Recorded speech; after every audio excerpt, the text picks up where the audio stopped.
business is approval of minutes. You have the October 12th and December 14th meeting minutes in front of you, or were emailed out to you. And just wondering if we have any discussion points or comments on that. Otherwise, we're looking for motions to approve.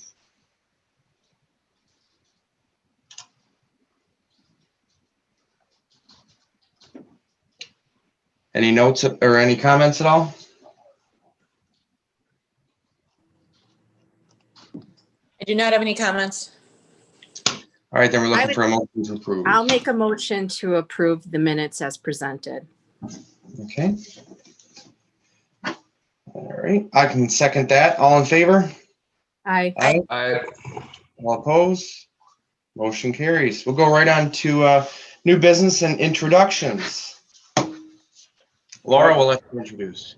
Could I interrupt 1 sec? Yeah, Jim's having trouble getting on, as Leslie just mentioned. He wants to get on. Is Noah still there by you? Yep, I'm still there. So I have Jim on too. This is a great start to this week, by the way. Jim, do you think Jim registered as Laura somehow too again, or how should we go about getting him on, Noah? Let me take a look.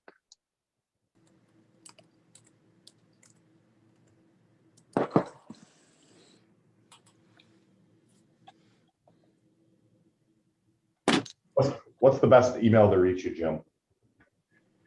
Send it to JRUETZ@okstate.edu.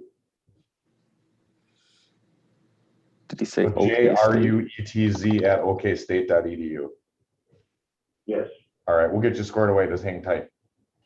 Okay. Okay, thanks, Jim. Yeah, I had to use the invitation from last week, not the reminder that came this morning. So maybe that was an Maybe issue. that's it.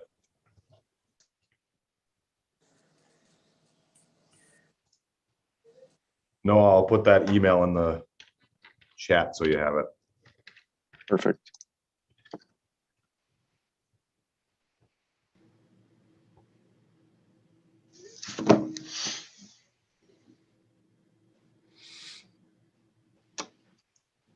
Right, he should be receiving a new invitation.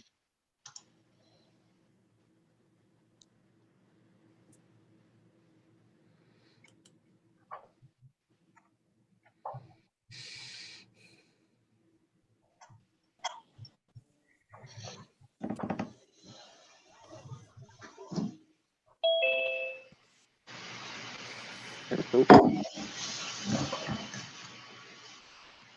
Whoops. There we go. Yep. There we go. Thank you. Morning, James. Okay, so we'll go on to introductions then.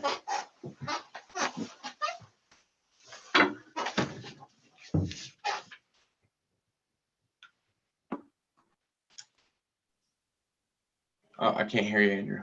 You want to start, Laura? Yeah, sure. Okay, I'll kick it off. So hi, everybody. I think I've met each of you in one way, shape, or form, but start off by saying thank you for giving me this opportunity. I'm super excited to be working with you guys. So yeah, I don't know how much we want to go into that, but I don't know if you guys have any questions for me, but I think y'all know who I am and what I'm all about. Good. Laura, not everyone was available for the interview, so could you just give a little bit of background? Would that be okay? Yeah, happy to. Absolutely. So my background is in various points of tourism. So both on the innkeeper side, where I had experience being the director of sales for full service, extended stay, and limited service properties. So I have a lot of boots on the ground experience with that. And also, so I also was the executive director for the Convention and Visitors Bureau up in Wisconsin Rapids for approximately 8 years. And during that period of time, I ended up spearheading the Rome Tourism Bureau as well, with Sand Valley coming upon.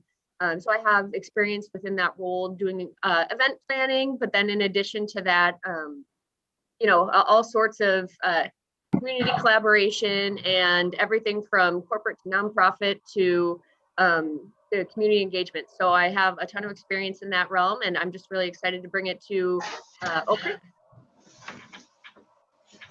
Awesome. Thank you, Laura. Right.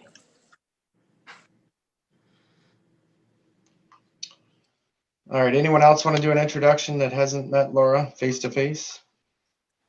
Laura, I have not met you. I am Christy Bush. I'm a member of the commission here. I am an Oak Creek resident for about 13 years or so. I am a realtor for 17. And yeah, I've been on the committee since it's been started, I guess, for the last few years. And I'm sorry I was not at the interviews. Unfortunately, work has kind of taken me away sometimes lately. But yeah, so it's exciting to meet you. And actually, we have my parents just purchased a place in Rome. So that's funny that you say that. So we could certainly talk sometime, I'm sure. Yeah, I'd say we should go up and visit and maybe play some golf. And I know real estate up there is pretty interesting right now too. It's booming. Yeah. Totally. Yeah. Yes. Great. Anyone else? All right. We'll move on to informational and discussion items. Number 1 is innkeeper engagement. Go ahead, Laura. Okay, well, so in my experience, as I mentioned, with my tourism past and also my boots on the ground experience with hotels. So obviously you guys all, were part of this at the beginning, and the purpose for this commission is to harness and make best use of hotel tax dollars for the community to grow that fund and to keep it being a self-sustaining circumstance. So one of my first things that I did in assuming this role within the first 2 weeks, I wanted to get in front of as many innkeepers as possible. By innkeepers, I mean the folks who are in charge of making sure that the top line revenue is coming into the door. So I met with Clint, of course, and then I met with the other innkeepers that I had knowledge of, although the document that Doug submitted, there are a couple more that I have to make a couple visits, smaller properties.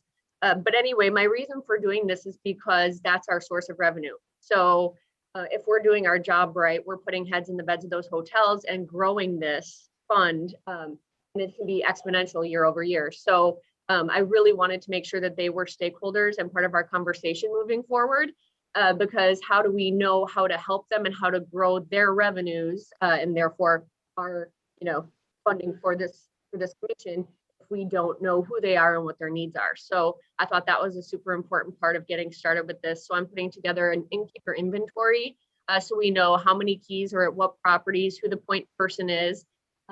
I want to start collecting data monthly on their occupancy and ADR, so that can help us with forecasting moving forward.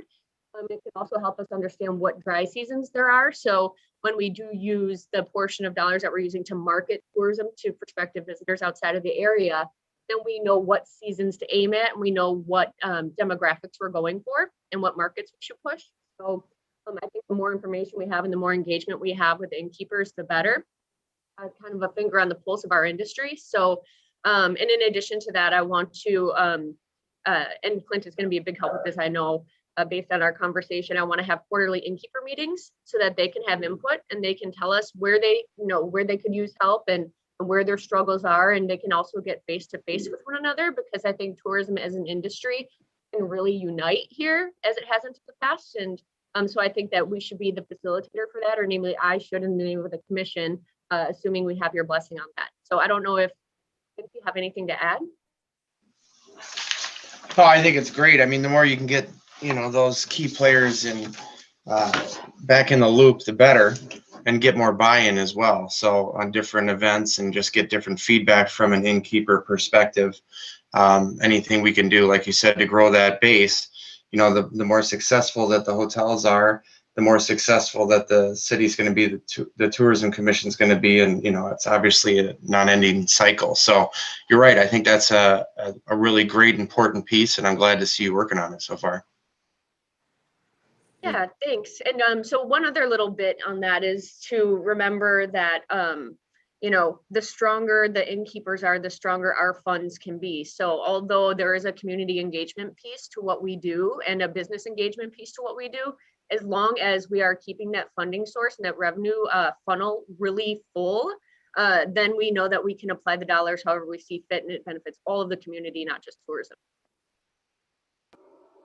Hey, Laura, how many hotel properties are there in our? I thought there were 9, but I was wrong. So I believe there are, and I think there's some Airbnbs. So like I said, with Doug's middle of the hotel tax revenues, I need to do my homework a little bit better, but I think it looks like around 12 now, different funnel sources, but I could be wrong. I think it's in our packet. So physical properties, because we do, again, as Laura said, we collect revenue from Expedia and Airbnb. So I think we're, if I'm counting right, 14. Maybe 13 because we lost one. 1, 2, 3, 4, 5, 6, 7, 8. No, 14. Cool. So Okay, 14 thanks. sources, and then I think we're at like well over 1,000 keys. And then of course with the new inventory coming in, we're going to have a really healthy inventory of keys to sell, in a really good variety of them too. A lot of them being extended stay amenity properties, and obviously with the conference coming in, there's like tremendous potential. Mhm. Well, I'm excited about your efforts, Laura, because, we always talked about how, we have the ability to elevate, events that might be happening within the community. And I think as you have these quarterly meetings, we might get word of something that they're getting quoted out for that we could partner with. So I feel the more you're in front of them and building that relationship, the more it'll enhance what we do within the city. So great job. Laura, Yeah. any tidbits or anything you've heard in your first rounds of discussion so far? Was the question, sorry, I think my internet, it keeps saying it's unstable. So sorry if I freeze up here and there. No problem. So was the question, was there any new information that I've gathered from my conversation so far with the innkeepers? Yeah. Anything you've heard so far? Yeah. So first of all, I think they're all a lot more engaged and excited than I thought they would be, especially the economy airport properties. Maybe I had a little bias going in that they like to stand alone and don't want to necessarily be connected as the same way like a town place would be, or, the incoming conference properties would be, but we're just as excited to kind of seek out their type of business as anybody. And also I learned that they're not doing terrible. I mean, they're not doing great. Obviously COVID stinks, but yeah, I've learned that they are excited to engage with the city and they want to have a voice and they're excited to have a seat at the table. Great. Okay. Great. We can move on to events schedule and sponsorships. Yeah, so obviously a lot of what tourism has been in the face of tourism in the community has been, event related, which is awesome because I don't know a spot that does it better. You guys, the Oak Creek events that happen here at Drexel Square and the potential of growing them is tremendous. So I've met a couple of times now already with Carolyn and with Dawn to see how we can kind of strategize together on the community facing piece, right? Because the community and the nearby surrounding communities don't have to know that there's a celebrations, a tourism, and a farmer's market, and they're all kind of playing their own game. So we're working on kind of being very collaborative in the front facing situation and having almost like a unified entity. Just Oak Creek events, we'll understand it as that. And then on the back end, we've been really going over fundraising efforts and how to divide those funds and how to make sure that we know that community events are housed as community events, still planned and carried out as wonderfully as they have been in the past, of course. And then we want to, well, I personally, I've had a lot of conversations with some of the folks here on this call, how we can take the ones with the greatest tourism potential and expand them to be multiple day events so that we can drive hotel stays. And in those events, the ones that are kind of more tourism potential, more tourism related, to market them more outside of the community. So when I've looked at our media buys, they've been mostly local and mildly regional, but I feel like if we get our drive markets for our events, the ones that we will consider tourism related, and we can kind of talk about that because you guys have experienced them and I haven't. So I'm going off of promotional videos and hearsay. But I feel as though certain ones can be expanded to 2.5 day events. And if we begin marketing them about 2 months out to our drive markets like Madison, Chicago, et cetera, that we can really garner some overnight stays. And I think data is going to be our friend there, where we partner with the innkeepers to make sure that they're tracking information to see if, what business they are garnering from these events and, how we can best promote them. So that's been my take on it. I know I've got a lot to do with regard to that. And so there's going to be a lot of tasking out. I don't mind that at all, but I just want to make sure that in all of this, we keep the conversation going about what events are geared toward the community alone versus what events are geared toward marketing outside of the community to track overnight stays. Great. All right. All right, and then it looks like we're going to move on to Destination Wisconsin /sports ETA. Can I ask a question though? Is there a way to track that now, Laura? That like how will we track the amount of overnight stays? That's where we rely on our innkeepers, and it's never going to be perfect, right? Obviously, we can do data collection on site at the event. Are you from out of town, et cetera, where are you staying, that sort of thing. But mostly the most accurate information will come from our frontline employees when somebody checks in at the hotel. What brings you here to stay with us today? And so that's really, it's very boots on the ground, and it requires a ton of engagement because the general manager or the VP or the owner of the property could be all in on, yes, let's get this data so we know, but that motivation needs to trickle down to whomever is checking in the associates and being consistent with it. So it's not a perfect process at all, but it's Right. somewhere to start. I just wasn't sure. So, okay, thank you. So moving on to the Destinations Wisconsin and Sports ETA. So there are support docs enclosed in your packet.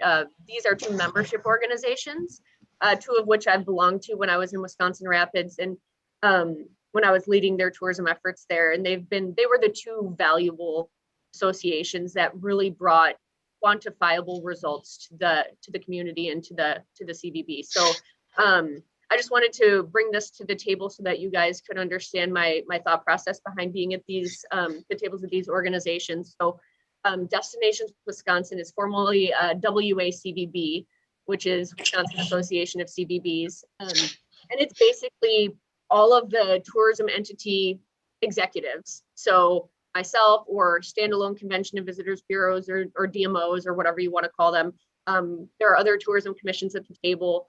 So what it is we all basically sit and talk about the industry within Wisconsin, help each other, serve as a voice for tourism to the state so that we can garner more funding and more grants. And mostly it's just, it's probably the association where I gained all of my knowledge, because when you stay in your own bubble, you really don't learn much. You just kind of see what's around you and it funnels.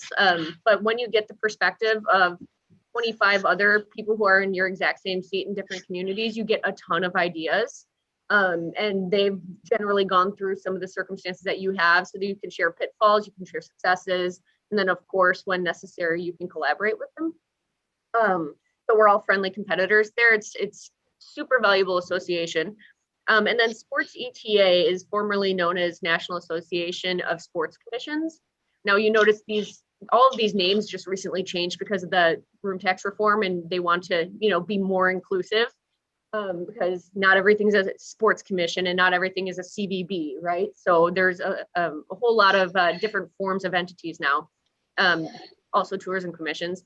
So this one is basically what we get from this one that gets me really excited is a list of rights holder events. So it's basically a list of over 900 rights holders who host events in the nation, and it's basically a list of RFPs. So with all the sports facilities that we have, I met with Mr. Holler, the AD, and I've met with Bill Gust already with Milwaukee Yard, and there's a ton of potential with what inventory we have for sports to capitalize on that and bring in outside dollars via these sanctioned events that are basically turnkey.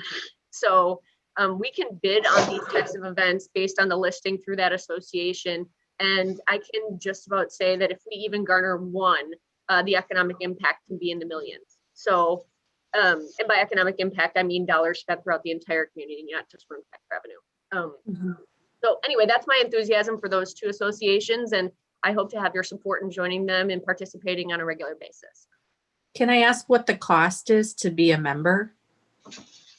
Yeah, absolutely. So they're both relatively inexpensive for what you get. The associate membership, which is what tourism commissions qualify for Destinations Wisconsin, is $1,000 annually with a $250 application fee.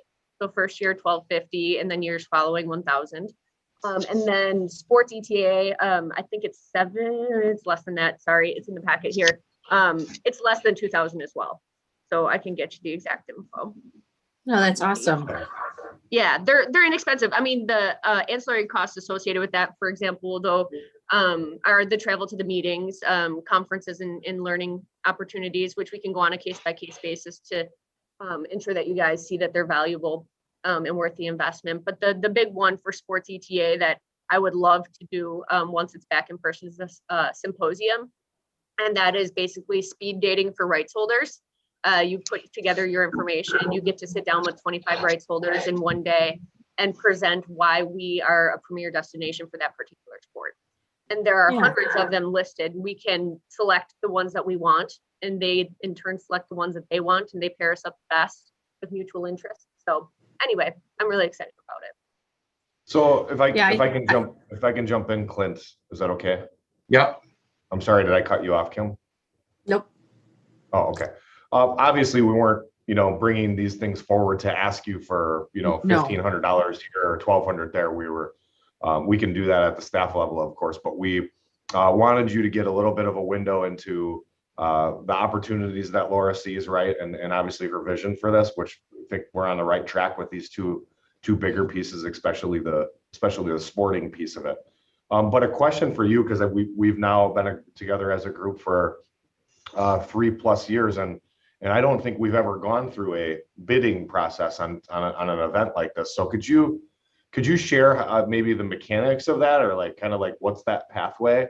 And from my perspective, I think everybody wants to know too, does bidding mean we're getting into a competitive economic package that we also have to offer to get these events in here? And I guess we need to be prepared for that if that's on the horizon in the next year or two to really land one of these things.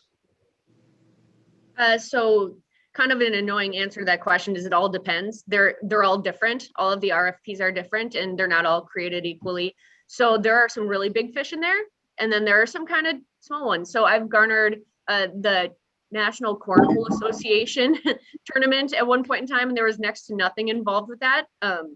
And I've garnered the World Water Ski Association championship, and there was a ton involved with that monetarily. So it'll be a case-by-case basis thing. And of course, we aren't ever going to submit bids on the staff level. I would never, speak out of turn with regard to anything where there might be some kind of economic exchange that needs to be considered.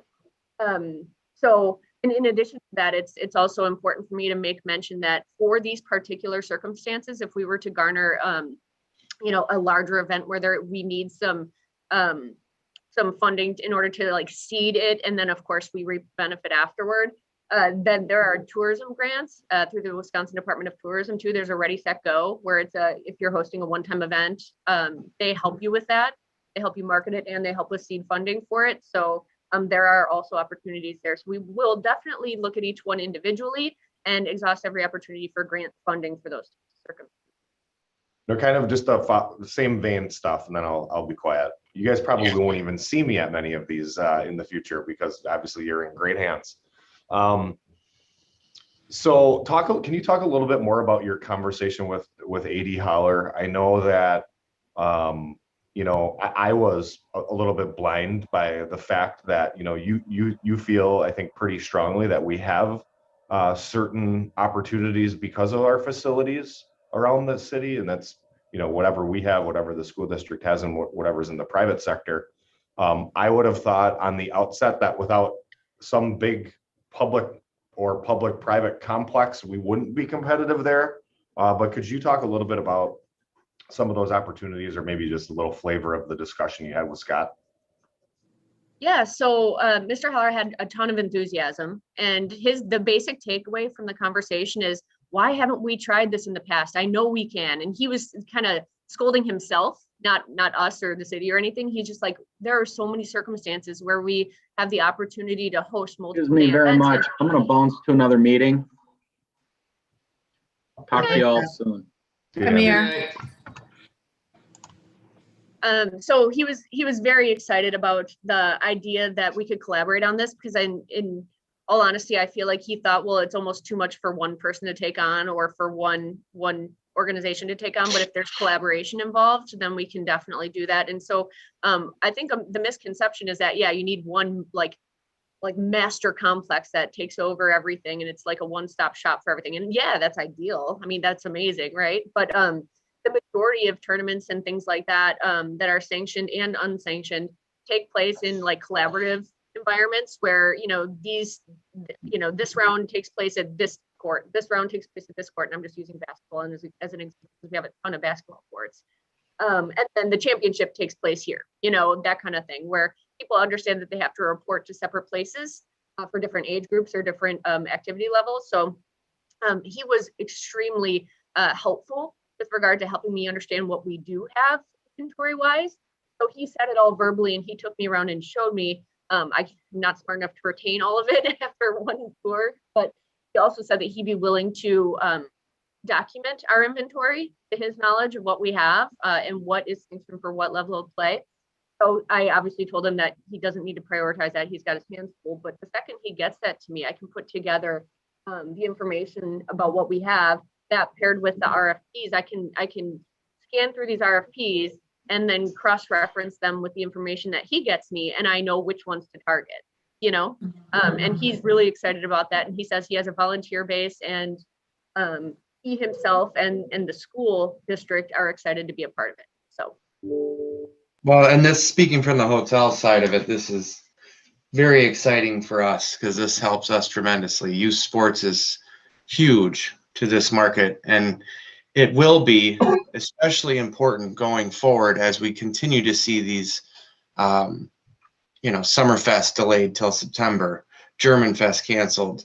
We're seeing a lot of that continue on to this summer, and we're going to rely more and more on youth sports, which I believe will continue as they did throughout the pandemic. I mean, certain tournaments are canceled here and there, but by and large, youth sports continued on. So it's going to be incredibly important to us.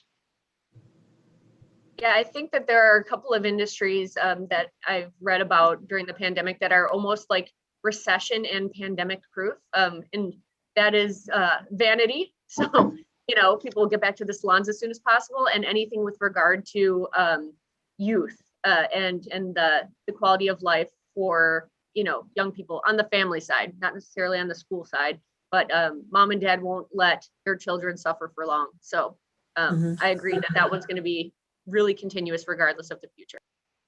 I think too, for the taxpayers in Oak Creek, they would like us to leverage the infrastructure we have within our schools. So I think this is just like a huge win-win kind of thing. So I am excited that you're taking this path. So Yeah. And as a parent myself, I guess, who my children are on the youth sports, it's growing. It's amazing how, in sixth grade now, there was one competitive team. Now there's three, so I'm assuming in every municipality or city, town, things are growing as well. So I'm sure it just seems like a good path to be on, I guess, to facilitate all those different teams now. yeah. Yeah, tourism wise, it's pretty much the lowest hanging fruit you can have, and it's so plentiful. So like for the state of Wisconsin, there's enough for every destination, obviously the ones with the greatest inventory and the most ease of use are going to be prioritized. But at the same time, like I said, there's enough for everyone. So we can just, it takes a small amount of effort to garner a piece of it. It's awesome. Okay. All right, we can move on to budget and funding status.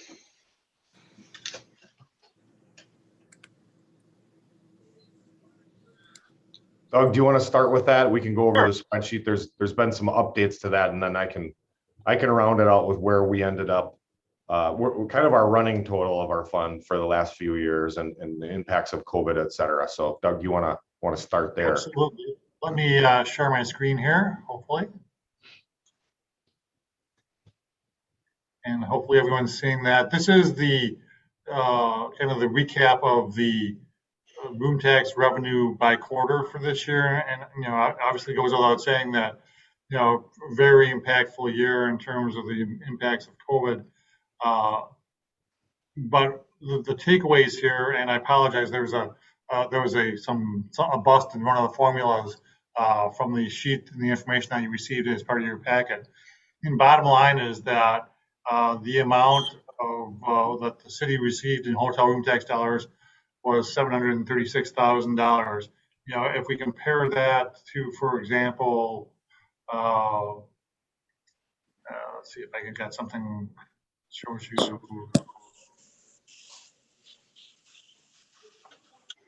So, for instance, last year, I don't have this total, but it was probably in a typical year, and which has really grown year over year, it's been over $1 million. So, I mean, obviously a significant hit, and Clinton, I'm sure, can attest to that. I mean, every property in some way, shape, or form really felt that impact.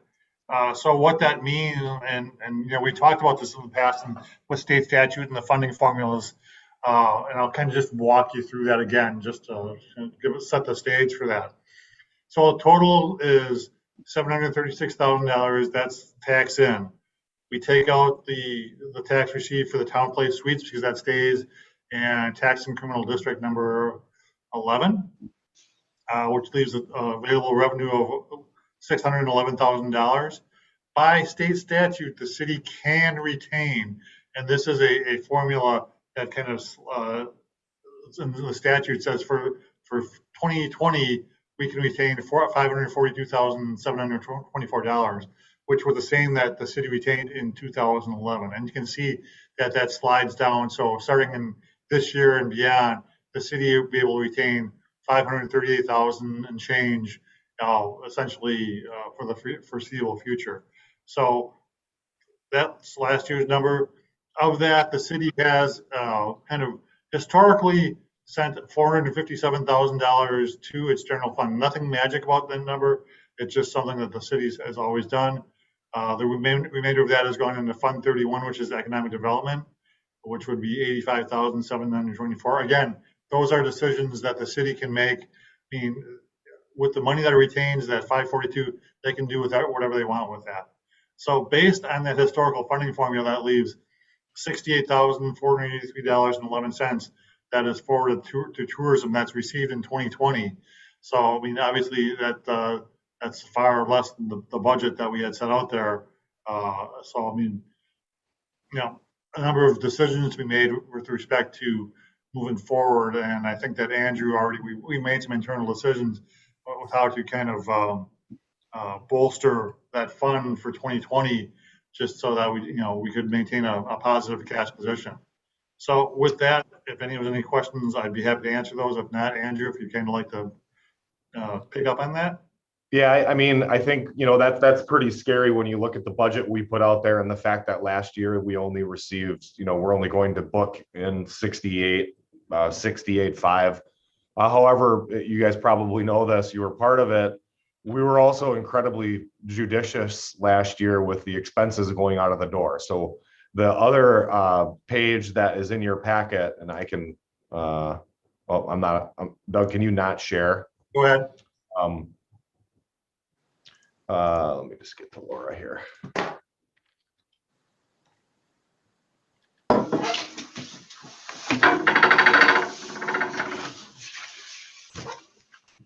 Bear with me. Sorry about that. I should have had this queued up. And Andrew and Doug, just to keep in your mind, can you revisit for everybody so everybody understands what that TID 11 does? So where does that money from Town Place Suites go? Sure. So based on the legal opinion that we had when we created the Drexel Town Square Tax and Criminal Financing District, the tax and revenue that's generated within the district, which includes hotel motel room taxes, has to go out to pay off the debt from the project costs for the district. So that's why that money stays within TID 11, is not available to for the remainder of the tourism, both the tourism and the non-committed funds. It has to stay within the district until it's paid off. What's And how many years is that estimated at? I'm sorry. How many years is that estimated? payout? 2032 is the, Doug? That's, I don't have it in front of me, but that sounds about right. Okay. 2032. Yeah, it's a 20-year district, and it was in 12 or 13, I think, when we started that. And that will be the same story for the hotel, the Stand Rock Hotel and Conference Center as well for TID 12. So, you know, looking at this fund, how just the bottom of the balance sheet detail here, looking at our starting balances over to the right-hand side after fiscal year 19, moving through fiscal year 20 with revenues and expenditures, those all balancing out. You know, this is really where we're at. The $12,182 left over in the fund. That is without booking that $68,500 that Doug had mentioned, kind of for 2020 room tax receivables, if you will. So really we add the 68.5 to this 12 number, and that's our fund, how our fund will end fiscal year 20. Now, not ideal considering we started with a couple $100,000 and some change with our fund balance, actually $300,000 with fund balance beginning last year. You know, this number could be incredibly negative. We did lose from 2019 to 2020. I think that number Doug was searching for was on the order of 1.15 million. Well, we didn't lose that. The 2019 hotel motel room tax was almost 1.2 million. And as you saw in the previous slide, I think it was what, 738. So, you know, that's $400,000 plus that we, you know, probably would have received in a normal year that obviously got COVIDed. So just wanted to let you know what we're working with to begin all of the work. Laura's tenure here is, I think, just to be conservative, we should call it $75,000, $80,000 of seed money. Now, this hotel motel room tax allowed us to clear the 457 that goes to the general fund of the city. So we covered that nut. The 85,000 that goes to the tourism, the economic development fund, we were able to cover that. I think in the end, we will have a healthy fund balance in our general fund after you balance out revenues and expenditures. And at the end of that, we look at our fund balance policy. We have to keep X. We have X plus one. What do we do with the X plus one? You know, we might try to fortify this fund a little bit, but typically we don't, you know, bolster funds that have more guaranteed and segregated revenue like this. We would go to, you know, funding an equipment fund or something along those lines, but something we can take a look at. But really in our minds, we should be working from the beginning notion that we have about 75K in the bank to work with this year. Hey, Andrew, economic development, you know, I remember years past, we kept that pretty low. Do they have a working budget that requires that amount? There is, and Jim, this is Doug Seymour. There is a budget. I mean, not in the traditional sense. A lot of the economic development fund covers some kind of tangential expenses with community development salaries. So there's not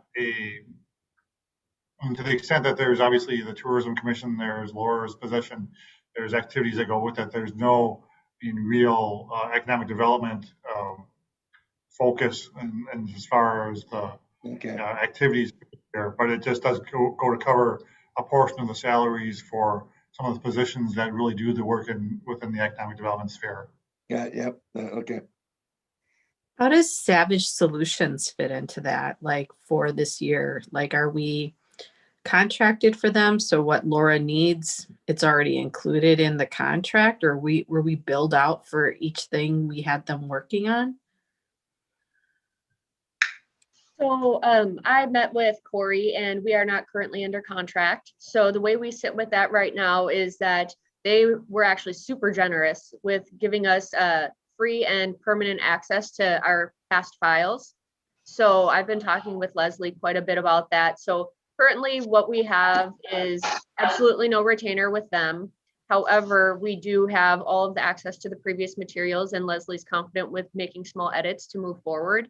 And we have, Corey had recommended, if necessary, if Leslie gets overwhelmed or if we need something in particular marketed differently or a different marketing message, that he recommended a freelancer that works within Savage that he highly recommends on an hourly basis. So that's where we sit.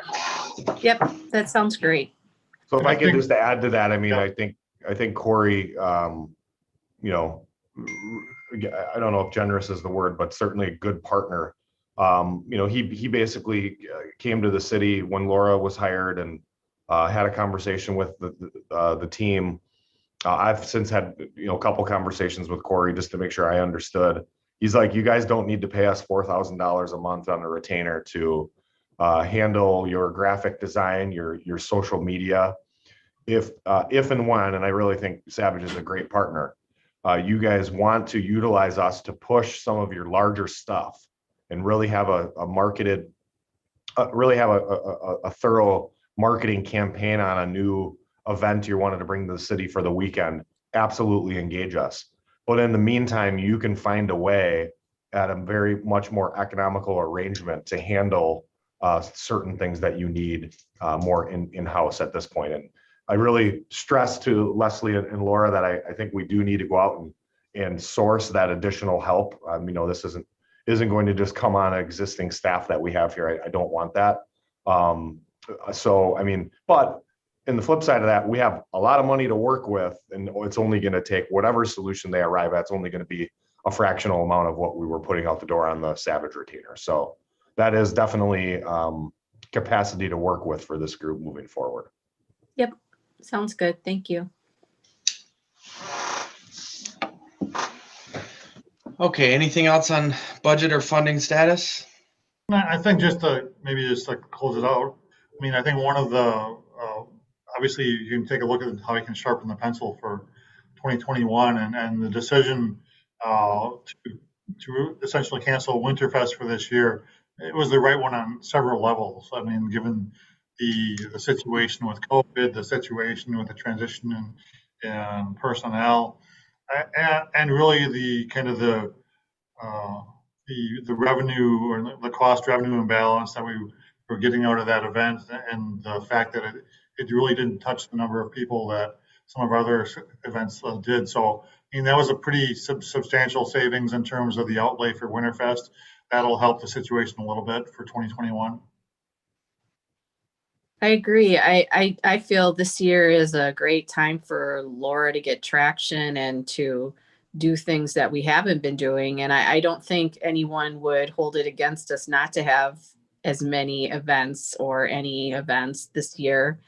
Because, you know, we have things like the farmers market that's going to happen weekly. It's like an event, but it's not really an event. So I think we can be very precise in our decisioning on what we do and don't do in 2021.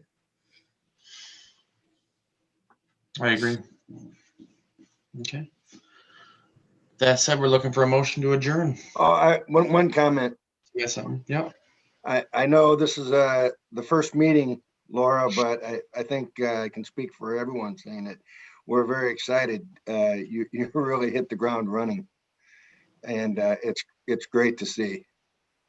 Thank you. I'm really excited. Like, you guys have no idea how excited I am. I have a ton of enthusiasm for this, and even, you know, with the budget discussion and, you know, things look a little bit bleak on the tourism side of things, you know, a budget that's smaller than I'm used to, but at the same time, that's super motivating for me because it's my job to grow that, you know? So when I see a number like that, I'm like, let's see what we can get for next year. And, you know, with the future being super bright and with all the opportunities ahead, I can't wait to just like see that top line grow so far that tourism can outweigh everything. So with the potential, with the amount of keys that we have, it's out there. Yeah, we made the right decision. Mm-hmm. We sure did. With that, I'll make a motion to adjourn. I would second it. All in favor? Aye. All opposed? Motion carries. Have a great day, everyone. Bye. Thank you.